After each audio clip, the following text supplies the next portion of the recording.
स्वर्ग जाना है, क्या हमें वैकुंठ जाना है, क्या हमको गोलोक जाना है? हमें कहाँ जाना है? हमें परम धाम ही जाना है। इसलिए यहाँ से सीधा ही हमको परम धाम का लक्ष्य रखना चाहिए। तो ये जो बाकी सारे जो बेहद के अंदर अव्याकृत सबलित केवल और सत्स्वरूप रूपी स्थान जो आए हैं ना, उनके विषय में मैं आपको थोड़ा सा यहाँ पर अवगत कराती हूँ। जैसे कि यहाँ पर जो अव्याकृत आप देख रहे हो, इसके बारे में कल हमने बात की थी। ये बिंब है और इसका जो प्रतिबिंब कहा गया है वो तो यहाँ पर सृष्टि संसार के अंदर में पड़ता है। जैसे आईने के सामने आप खड़े हो जाइए तो जैसे आप दिख रहे हैं हूबहू वैसा ही आईने में दिखेगा। इसी प्रकार से जो यहाँ पर आपको अव्याकृत के अंदर में नजर आ रहा है वो ही सारी चीजें आपको कहाँ दिखने में आएंगी? तो इस हद ब्रह्मांड, इस नारायणी सृष्टि के अंदर नजर आएंगी। अब हम बात करते हैं कि ये जो अव्याकृत आया हुआ है, इस अव्याकृत से आप परे जाइए, ऊपर जाइए, तो यहाँ पर क्या आया हुआ है? सबलित आया हुआ है। अब इस सबलित के अंदर एक विशेष बात है। विशेष बात क्या है कि इस सबलित के अंदर में आप देख सकते हैं यहाँ पर ब्रज और रास लीला अखंड रूप से चल रही है। ब्रज लीला जो 11 वर्ष 52 दिनों तक श्री अक्षरातीत कृष्ण जी ने खेली थी, वही लीला यहाँ पर निरंतर चलती ही रहती है। इसको बोलते हैं नित्य गौलोक। क्या बोलते हैं? नित्य गौलोक। इसी तरह अक्षरातीत श्री कृष्ण जी ने जो रास लीला खेली हुई थी, वो रास लीला यहाँ पर निरंतर चलती रहती। इसको बोलते हैं नित्य वृंदावन। क्या बोलते हैं? नित्य वृंदावन। अब सुंदर साथ जी, आपको लगता होगा कि यहाँ आपके पास में ही 1.5 घंटे की दूरी पर, मैं समझती हूँ वहां तक सही होगा, 1.5 घंटे के आसपास आप जा सकते हैं गोकुल में, मथुरा में, वृंदावन में, है ना? तो वो कौन सा है और ये कौन सा है? समझना चाहते हो उन दोनों के बीच का भाव, भेद समझना चाहते हो? तो सुंदर साथ जी, जो यहाँ संसार के बीच में जो बना हुआ है वृंदावन, जो मथुरा है एवं जो गोकुल है, जिसके अंदर अक्षर ब्रह्म ने आकर के लीला की हुई है, और यहाँ इस पट के माध्यम से जो नित्य गौलोक आप देख रहे हो, नित्य वृंदावन को जो आप दर्शन कर रहे हो, वो लीला अक्षरातीत श्री कृष्ण जी के द्वारा की हुई लीला है। तो अक्षरातीत श्री कृष्ण जी ने जो लीला किया है वो ही लीला नित्य गोलोक, नित्य वृंदावन के अंदर में चल रही है। प्यारे सुंदर साथ जी, मैं चाहती हूँ आप सभी का ध्यान पूर्ण रूप से इस तरफ हो, क्योंकि ये जो ज्ञान है ना, ये शायद ही अपने को प्राप्त होता है। बहुत कम लोग इसको इस तरह से ले जा सकते हैं, डीपली कराते हैं। तो आज जो हो रहा है ना, इस तरह को होने दीजिए। आप सभी यहाँ पर ध्यान दीजिएगा।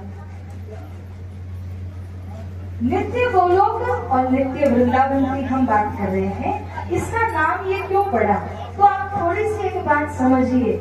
मान लो जब किसी की शादी होती है ना, तो वो लोग वीडियो रिकॉर्डिंग करा करके अच्छे से उसको सीडी बना लेते हैं, कैसेट बना लेते हैं, और आज के युग के अंदर तो और भी कई सुविधाएं हैं, ताकि बहुत सालों के बाद में भी आप उसको एज इट इज देख सकते हैं।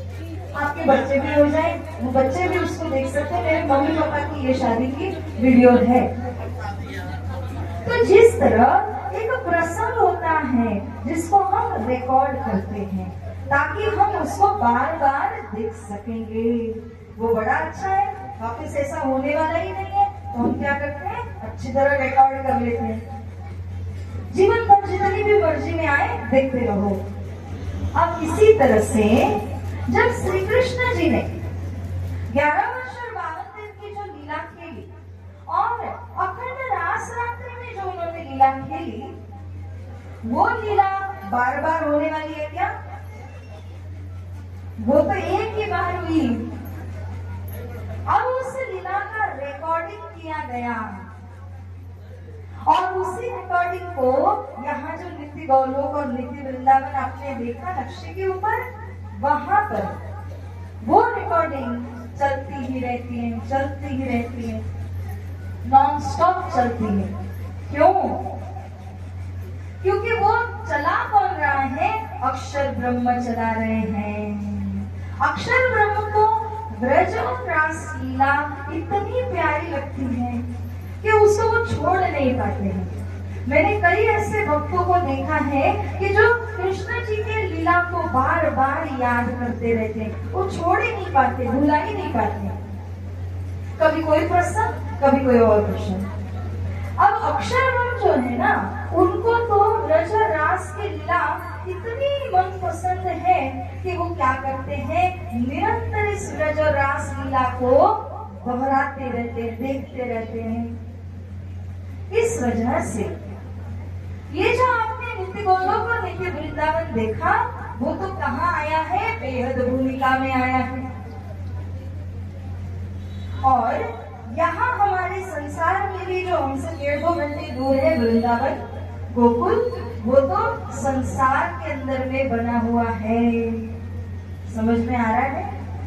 तो अखंड लीला जो है, वो अखंड लीला कहाँ पर चल रही है? नित्य गोलोक में, नित्य वृंदावन में। इसीलिए उसका नाम केवल गोलोक नहीं है, केवल गोकुल नहीं है, केवल वृंदावन नहीं है। उसका नाम क्या है? नित्य गोलोक, नित्य वृंदावन। बहुत बड़े बड़े उच्च कोटि के विद्वान होते हैं, वो कहते हैं कि नित्य ही लीला चल रही है। लोग समझते हैं कि यहाँ के मृत्युलोक के गोकुल में और वृंदावन में ब्रज और रास लीला निरंतर चल रही है, परंतु वो निरंतर चलने वाली जो लीला है, वो वास्तव में कहाँ चल रही है? सबलिक में, नित्य गोलोक में, नित्य वृंदावन में। किस किस को समझ में आया? सच्ची? चलो बहुत बढ़िया, क्योंकि ये थोड़ा साथ निर्मित प्रसंग है, बहुत ध्यान देना पड़ता है और तब जाकर के समझ में आता है। तो सबलिक के अंदर मुख्य बात क्या है? नित्य गोलोक, नित्य वृंदावन। जिस नित्य गोलोक और वृंदावन में राज्य श्यामा जी और 12,000 सखियों की लीला अखंड है। ठीक है, वहां पर किसकी लीला अखंड है? राज्य श्यामा जी और 12,000 ब्रह्म सृष्टियों की लीला अखंड रूप से चल रही है। उसको कहा जाता है नित्य गोलोक और नित्य वृंदावन। अब सुनिएगा आगे। अब सबलिक के अंदर में और भी जो स्थान है, यहाँ पर आप जो देख रहे हैं ना, वो एक सिंहासन है और सिंहासन के ऊपर में युगल जोड़ी बैठे हुए हैं। इन युगल जोड़ी को कहा जाता है सबलिक ब्रह्म और सबलिक ब्रह्म की स्वामिनी। युगल जोड़ी तो स्वामी स्वामिनी है। ये जो सबलिक ब्रह्म है, ये वास्तव में अक्षर ब्रह्म की हूबहू जेरोक्स कॉपी है। हमें कोई चीज का अगर प्रिंट चाहिए हो तो हम क्या करेंगे? जेरोक्स निकाल देंगे, फोटोकॉपी करवा लेंगे। इसी प्रकार से जो अक्षर ब्रह्म है ना, वो अक्षर ब्रह्म का जो जेरोक्स या प्रतिबिंब जिनको कहा जाता है, वो कौन है? सबलिक ब्रह्म है और सबलिक ब्रह्म की स्वामिनी है। अक्षर ब्रह्म की स्वामिनी, सबलिक ब्रह्म की स्वामिनी, वो प्रतिबिंबित है। अब उससे आगे आप एक और बात समझिएगा। यहाँ पर आपको नजर आ रहा है कि बीच में यहाँ एक नदी बह रही है, उसके बाद यहाँ एक और सिंहासन है और इसको कहा जाता है केवल ब्रह्म और केवल ब्रह्म की स्वामिनी। क्या कहा जाता है? केवल ब्रह्म और केवल ब्रह्म की स्वामिनी। ये जो केवल ब्रह्म है, वो श्री राज्य महाराज का प्रतिबिंब है। केवल ब्रह्म की जो स्वामिनी है, वो श्री श्यामा महारानी जी का प्रतिबिंब है। यहाँ जो हम लोगों ने बीच में देखा एक नदी बह रही है, ये नदी परम धाम की कौन सी नदी है बेटा बोलो? जमुना जी है ना, परम धाम की जो जमुना जी है वो जमुना जी का प्रतिबिंब यहाँ पर बह रहा है। अर्थात ये अक्षर ब्रह्म का जो प्रतिबिंब है उसको हम क्या बोलेंगे? सबलिक ब्रह्म। क्या बोलेंगे? सबलिक ब्रह्म। और श्री राजी का जो प्रतिबिंब है उसको हम क्या बोलेंगे? केवल ब्रह्म। जो अक्षर ब्रह्म की स्वामिनी यानी लक्ष्मी जी उनका नाम है, वो लक्ष्मी जी का जो प्रतिबिंब है वो कौन है?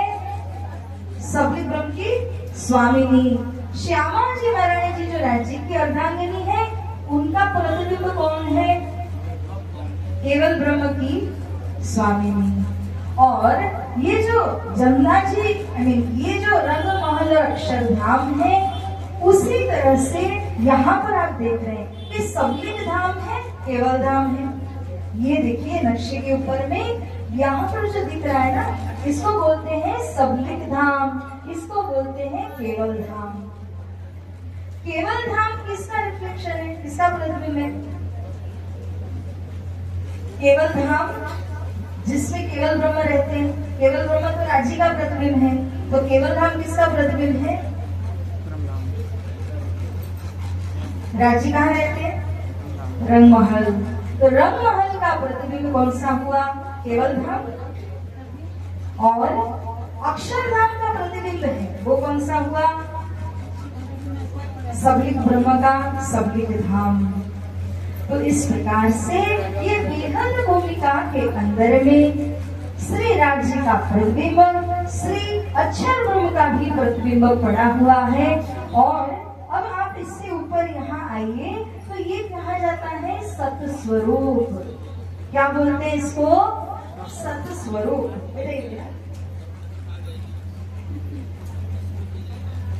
सतस्वरूप। ये जो सतस्वरूप के अंदर में कौन मुक्ति प्राप्त करता है, कौन मोक्ष प्राप्त करता है? अब यहाँ थोड़ा सा आपको ध्यान देना पड़ेगा। क्यों? जो परम धाम से ब्रह्म आत्माएं आई है ना, वो यहाँ पर उनका एक लौकिक नाम है, उनके अंदर का एक जीव है। उस जीव को बहुत उत्तम दर्जा का जीव माना गया है। बहुत पवित्र जीव के अंदर ही ब्रह्म सृष्टि का प्रवेश होता है। अब वो जो जीव है वो साधारण जीव नहीं है, उसने बहुत तपस्याएं की है, बहुत मेहनत की, तब जा करके एक ब्रह्म सृष्टि की सुंदरता उसमें आकर के प्रवेश हुई है। ऐसे उत्तम में उत्तम जो जीव होते हैं ना, उनको सत्स्वरूप के अंदर मोक्ष की प्राप्ति होती है। समझ में आया? किसको आया? सत्स्वरूप के अंदर जो ब्रह्म सृष्टि के उत्तम से उत्तम जो जीव होते हैं उनकी मुक्ति होती है। अब जैसे आपको समझाने के लिए कहें, श्री मेहराज ठाकुर परम धाम से कौन उनमें आया? इंद्रावती आत्मा आ गई। तो जो श्री मेहराज के अंदर का वो जो जीव है, वो जीव कहाँ मुक्ति को प्राप्त करेगा? सत्स्वरूप में। और उनके अंदर की जो इंद्रावती सखी है, वो सखी वो तो परम धाम में ही बैठ करके खेल को देख रही है, तो उनको यहाँ आने की आवश्यकता नहीं है। लेकिन वो कहा जाएंगे जीव सत्स्वरूप के अंदर वो मोक्ष को प्राप्त करेंगे। इस तरह से जैसे हमने एक मुक्ति स्थान की बात की, उसी प्रकार से सुंदर साथ जी कुल मिलाकर 8 प्रकार के मुक्ति स्थान हैं।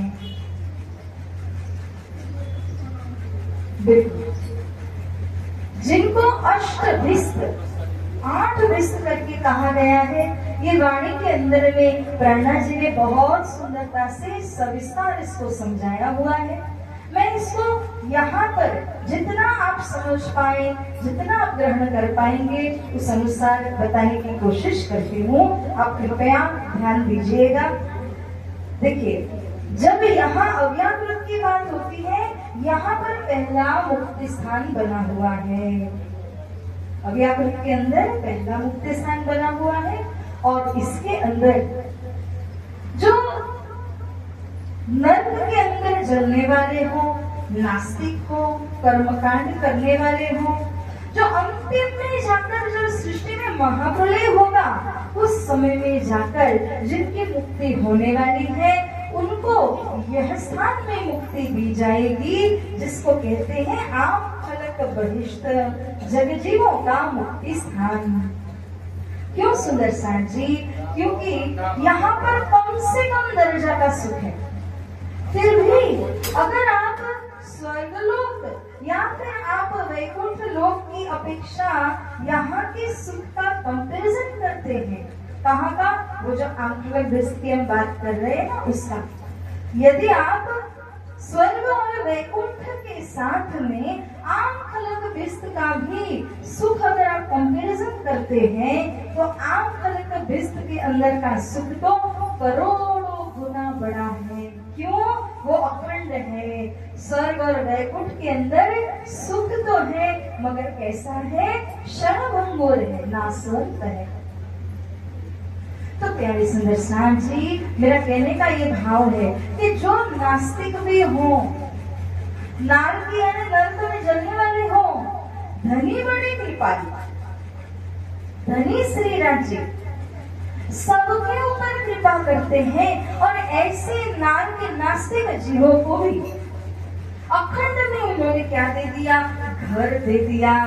जिनके पास, जिन जीवों के पास घर नहीं था, उनको अखंड में मुक्ति प्रदान कर दी। इस तरह यदि आप संसार से ऊपर की ओर जाएंगे तो पहला नंबर विस्ता आती है आमफलक विस्ता। अब उसके ऊपर में आप देखें तो यहाँ पर आपको नजर आएगा 7 शून्य और उसकी तरफ बाईं ओर में आपको दूसरे नंबर की विस्त नजर आएगी और जिसको बोलते हैं ऋषि महर्षियों के मुक्ति स्थान अथवा उसको पैगंबरी विस्त भी बोलते हैं। जो ऋषि महर्षि भारत के इतिहास में 88,000 ऋषि महर्षि हुए हैं और पुराण पक्ष से देखो तो 1.25 लाख पैगंबर कहे जाते हैं और जिन्होंने आकर के एकेश्वर परमात्मा का संदेश इस धरती के लोगों को दिया है, ऐसे ऐसे पैगंबरों के लिए पैगंबरी विस्त बन गई। मैं केवल इतना बताना चाह रही हूँ कि कितने सारे प्रकार की विस्त हैं, जिनका जैसा गुण धर्म भक्ति स्वभाव उसी अनुसार उसको मुक्ति स्थान मिलता है। अब उससे ऊपर आप जाएं तो यहाँ पर आपको तीसरी विस्त मिलेगी, इसको बोलते हैं नित्य वैकुंठ। बच्चों ध्यान दीजिए, नित्य वैकुंठ इसको कहा जाता है। नित्य वैकुंठ विस्त के अंदर अब यहाँ पर भी कैसा है कि जिनकी आस्था, जिनकी मान्यता त्रिदेव के अंदर जन्म जन्मांतर से है, जब वो तारतम लेकर श्री कृष्ण प्रणामी धर्म के अंतर्गत दीक्षित हो जाता है, अब उसका भाव किससे जुड़ गया? धनी से जुड़ गया। मगर अंदर संस्कार काय का था? मुझे जन्म जन्म से जो भक्ति कराया था, अब उसको ये जन्म के अंदर प्राणनाथ जी के शरणों में आना हुआ, सदगुरु जी के पास में तो आ गया, लेकिन सदगुरु जी और प्राणनाथ जी को क्या देखता है? श्री राम की तरह देखता है, कभी विष्णु भगवान की तरह देखता है, कभी शंकर जी की तरह देखता है। मतलब अंदर का जो संस्कार है, जिसकी वजह से सदगुरु प्राणनाथ जी के अंदर भी वही स्वरूप नजर आता है। कईयों को सदगुरु जी प्राणनाथ जी के अंदर कृष्ण का स्वरूप नजर आता है, कईयों को है मोहम्मद का स्वरूप नजर आता है। हर स्वरूप में है, पर आपको क्या नजर आता है? जो आपका संस्कार होता है। इसी प्रकार से तो जो लोग त्रिदेव को देखते हैं, उपासना करते हैं जन्म जन्मांतर से, उनको प्रिय क्या लगेगा? वैकुंठ प्रिय लगेगा। इसलिए नित्य वैकुंठ रूपी विस्त मुक्ति स्थान उनको प्रदान किया गया है। कुल मिला के बात ऐसी है, हमारी 5 उंगलियां बराबर है क्या? जब 5 उंगलियां बराबर नहीं है तो संसार के इतने सारे जीव कैसे बराबर हो सकते हैं? और जो जैसा है उसको वैसे मुक्ति दी जाती है। श्री प्राणनाथ जी का सिद्धांत है, क्या सिद्धांत है? मात हुई मात चाहते, बुद्ध बाबा आगम, मन चाहिया सबको दिया, अरस रूहों की कसम। श्री प्राणनाथ जी का तो ये सिद्धांत है, जो माता जी के भक्त रहे हो उनको वो माता जी के समीप पहुंचा देते हैं, और जो त्रिदेव के भक्त रहे हो उनको वो त्रिदेव के समीप धाम दे देते हैं, और जो कृष्ण कन्या की भक्ति करते आए हो और जिनका दिल कृष्ण भक्ति के अंदर में केंद्रित होता है उनको गोलोक या वृंदावन जैसे विश्व के अंदर में अखंड मोक्ष दिया जाता है। इस तरह से आप देखें अव्याकृत के अंदर 3 मुक्ति स्थान हो गए। बच्चों 4 हमने स्टडी किया था ना, अव्याकृत शब्द केवल सत्स्वरूप। सबसे पहला अव्याकृत था, है ना। अव्याकृत के अंदर 3 मुक्ति स्थान आ गए। कितने आए? अब सबलिक के अंदर भी यदि आप जाएं यहाँ तो देखिए ये जो नित्य गोलोक बना हुआ था, अभी थोड़ी देर पहले हमने चर्चा की नित्य गोलोक के बारे में। नित्य गोलोक वह स्थान है जहाँ 11 वर्ष और 52 दिन की कृष्ण लीला निरंतर चलती रहती है। तो जिन जिन भक्तों की समस्त आस्था श्री कृष्ण जी के बाल स्वरूप में है, वो लड्डू गोपाल में है, उनको नित्य वैकुंठ प्राप्त होता है तारतम्य लेने के बाद। अब वास्तव में देखो, मान लीजिए कि ये हमारा बिल्डिंग हो गया। अब बिल्डिंग के अंदर हमने एक वॉचमैन रख लिया। क्यों रखा? कि कोई अनधिकारी अंदर आ न सके, सिक्योरिटी के लिए। इसी प्रकार ये जो बेहद है, उस बेहद के अंदर कोई भी मामूली जीव नहीं जा सकता है। विदेश जाना हो तो वीजा लेना पड़ता है। इसी तरह से सुंदर साथ जी, बेहद में जाना हो यदि आपको तो क्या लेना पड़ेगा पता है? बहुत सही उत्तर, तारतम।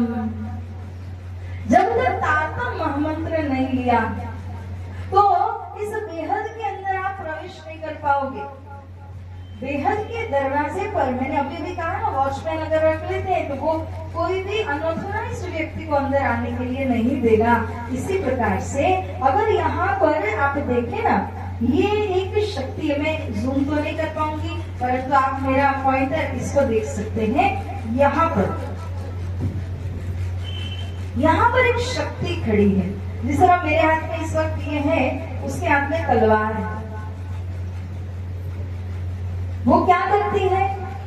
उस तलवार के द्वारा यदि कोई अनधिकारी जीव बेहद में प्रवेश होने की कोशिश करे भी तो उसको रोक लेती है, आगे जाने नहीं देती। क्यों? क्योंकि उसका अधिकार नहीं है। अधिकार कब प्राप्त होगा? अभी आप सब बोलिएगा, अधिकार कैसे प्राप्त होता है बेहद में जाने के लिए? हाँ जी,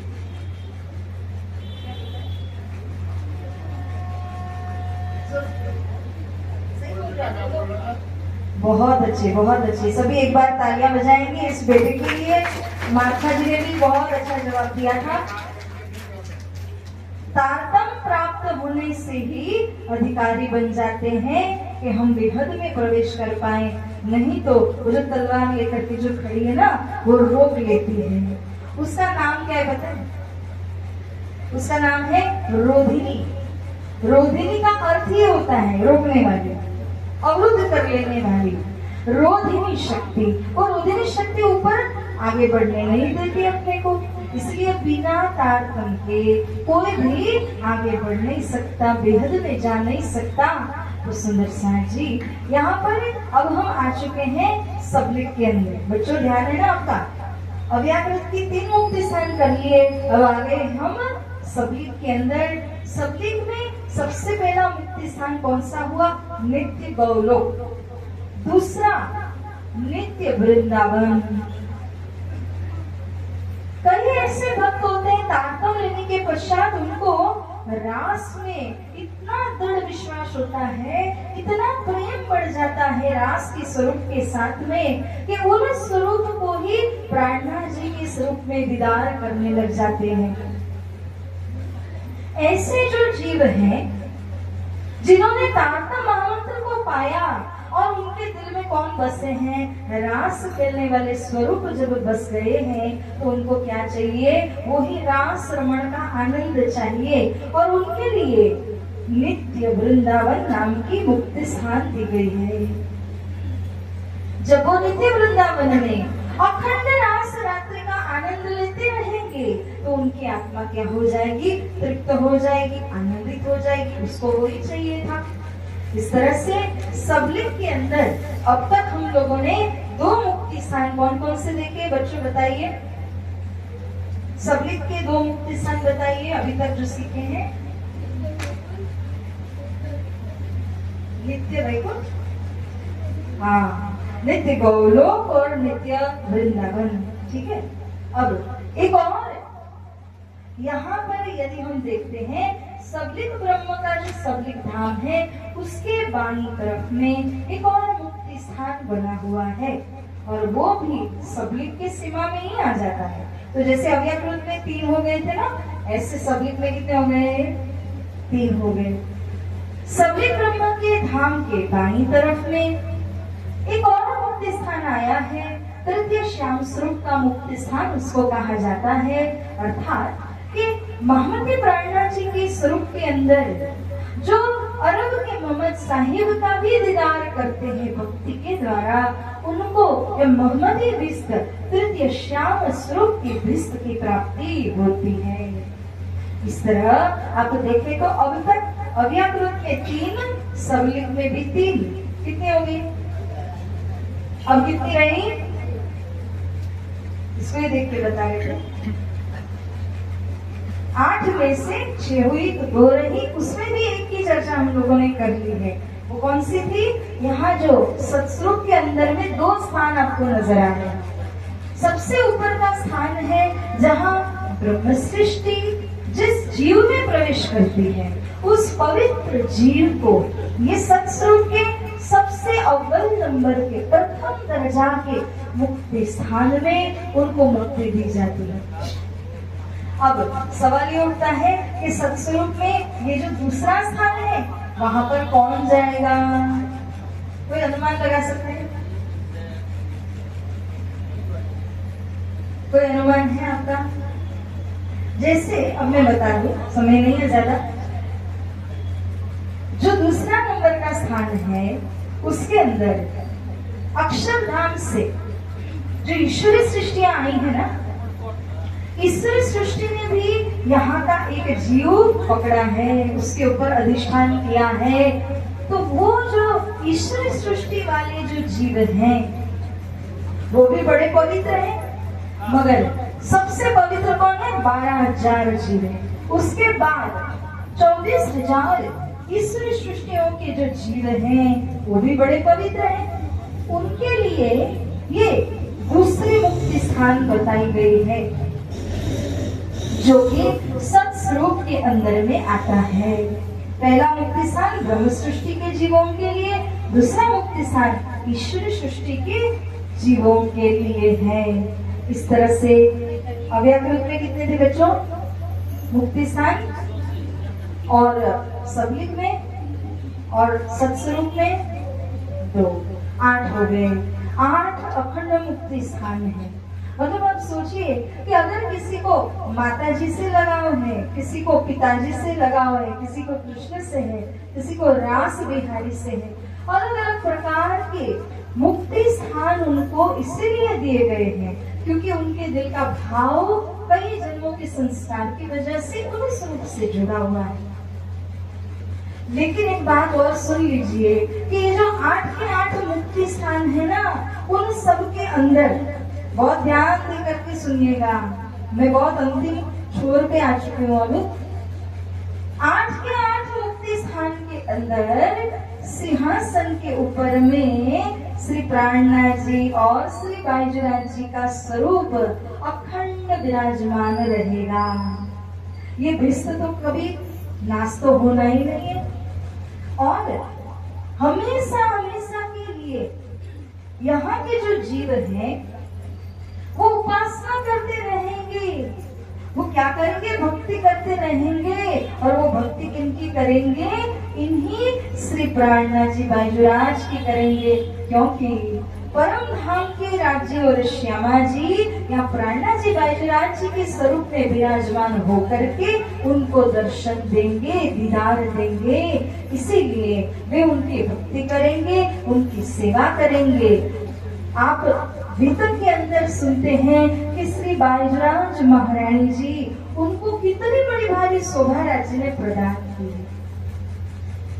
यहाँ तो उनकी शोभा हुई ही है, लेकिन उसके साथ साथ ये जो अखंड 8 मुक्ति स्थान है ना, उन 8 मुक्ति स्थान के अंदर में भी श्री बैजूराज जी को श्यामा जी के जगह में सिंहासन के ऊपर प्राणनाथ जी के साथ में विराजमान करके उनकी सेवा, भक्ति, पूजा ये सब कुछ किया जाएगा।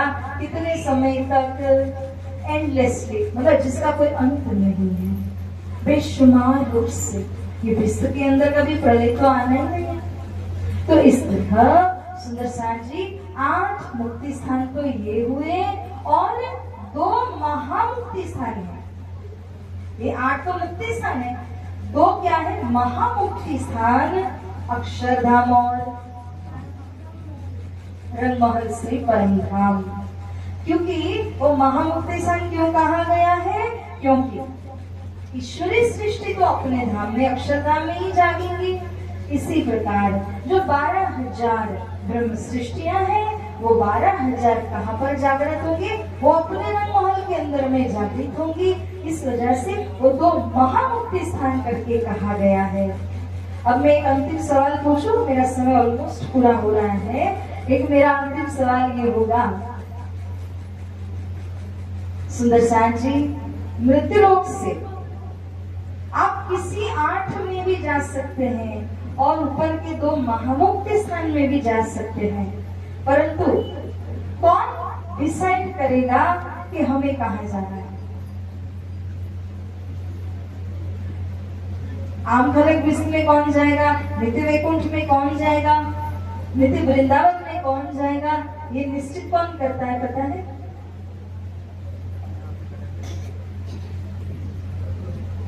कोई जवाब हो तो प्लीज हाथ उठा करके बताइएगा। जी भैया, हमारे कर्म जाएंगे। ओके, बढ़िया। और कोई जवाब है?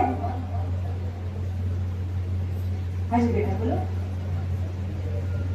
सदगुरु धनी श्री देवचंद्र जी, बहुत बढ़िया, बैठिए बेटा।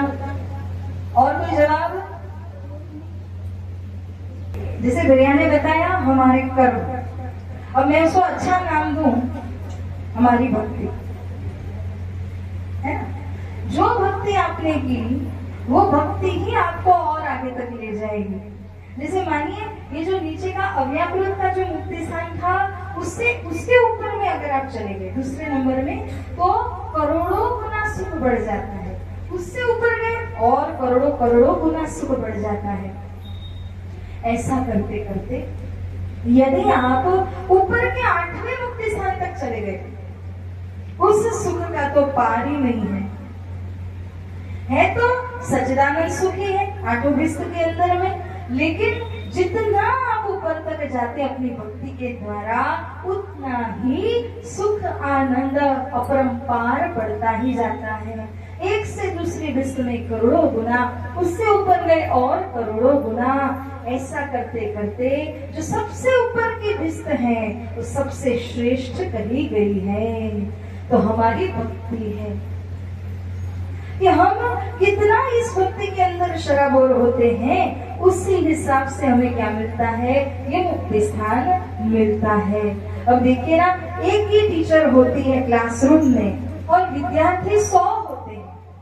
100 विद्यार्थियों में से एक विद्यार्थी फर्स्ट नंबर पे आ जाता है और एक विद्यार्थी पास नहीं कर पाता है।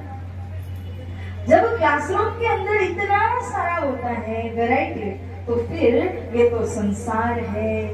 इसलिए प्यारे सुंदर साथ जी, 100 बात की एक बात कि महामती श्री प्राणनाथ जी जो कि बगला जी के सिंहासन के ऊपर में विराजमान होकर के हम सभी के कर्मों की भक्ति की कजा करते हैं। कजा माने न्याय करते हैं, इंसाफ करते हैं। क्यों? क्योंकि हम तो अपने मुंह से नहीं बताएंगे, है ना, मैंने इतने बुरे कर्म बताएगा कोई? जो किया हो उसको भी छिपा लेंगे, मगर जो नहीं किया है ना वो बताएंगे, वो मैंने किया था, तो किया ही नहीं। अपनी बड़ी बड़ाई तो हर कोई करेंगे।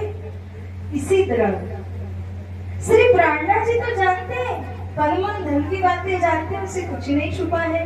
तो श्री प्राणनाथ जी हमारे अंदर का जो कर्म, जो भक्ति है, जो निष्ठा है, उसको तौलते हैं। तौल मोल करके वो बेहद का दरवाजा खोल देते हैं और उस दरवाजे के अंदर में वो हमको प्रवेश दिला देते हैं। तो आपको जो एडमिशन मिलने वाला है अंदर जाने के लिए, वो महामती प्राणनाथ जी के हाथों में रहेगा। श्री प्राणनाथ जी इसलिए कहते हैं, तब कोई नहीं किसी के संग, दुख सुख ले ले अपने अंग।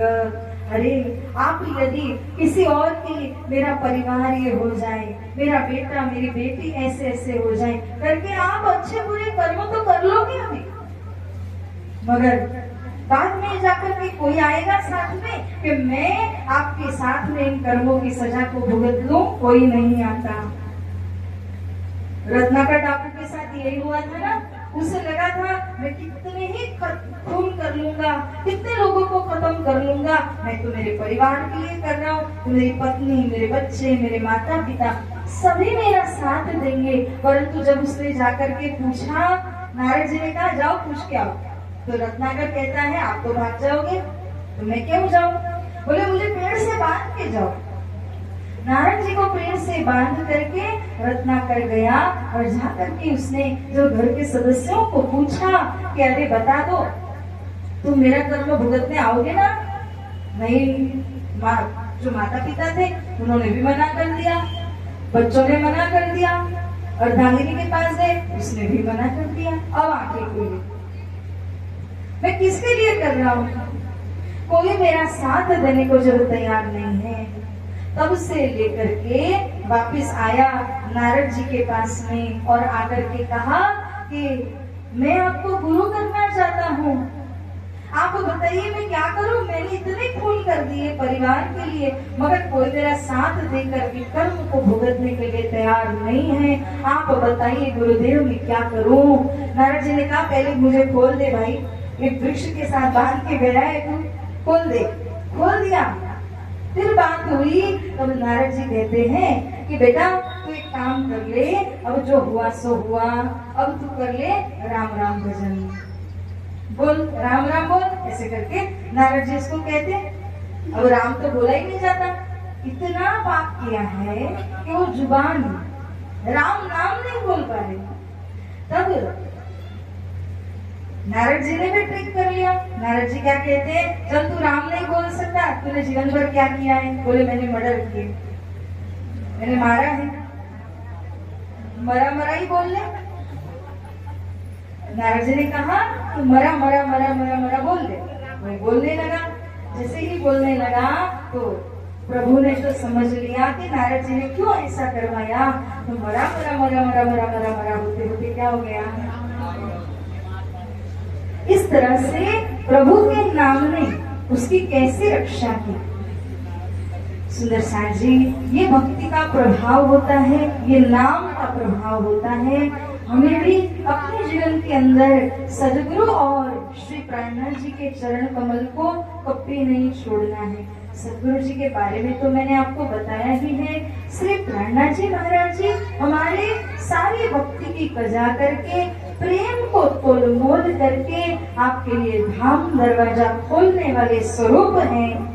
इसलिए इन दोनों स्वरूपों के चरणों को कदापि नहीं छोड़ना है। बच्चों ज्ञान है, समझ में आ रहा है ना? तो आइए सुंदर साथ जी, ये अष्टविस्त को भी हम लोगों ने दिग्दर्शन किया। हद बेहद अक्षरधाम परम धाम, इन सब को दिग्दर्शन किया। अब अंतिम समय, मतलब कि इस सत्र का अंतिम समय है और मैं राज जी के श्री चरणों में खूब प्रार्थना करती हूँ। उपस्थित सभी सुंदर साथ जी, आपको इस वाणी के द्वारा लाभ हो, जीवन में परिवर्तन हो, जीवन में आपके भक्ति और भजन का महात्म्य आपको समझ में आ जाए। तो यही पूर्ण ब्रह्म परमात्मा के श्री चरणों में आप सभी के लिए मेरे तहे दिल से कामना और शुभकामना है। तो मैं जयकार बोलकर दीदी जी को माइक अप देती हूँ। बोलिए श्री कृष्ण कन्हैया लाल की, श्री सद्गुरु महाराज की, श्री प्राणनाथ प्यारी, कृष्ण प्रणामी धर्म की, तीनों पुरी धाम की, बोल बोल पंजी वाले की, समस्त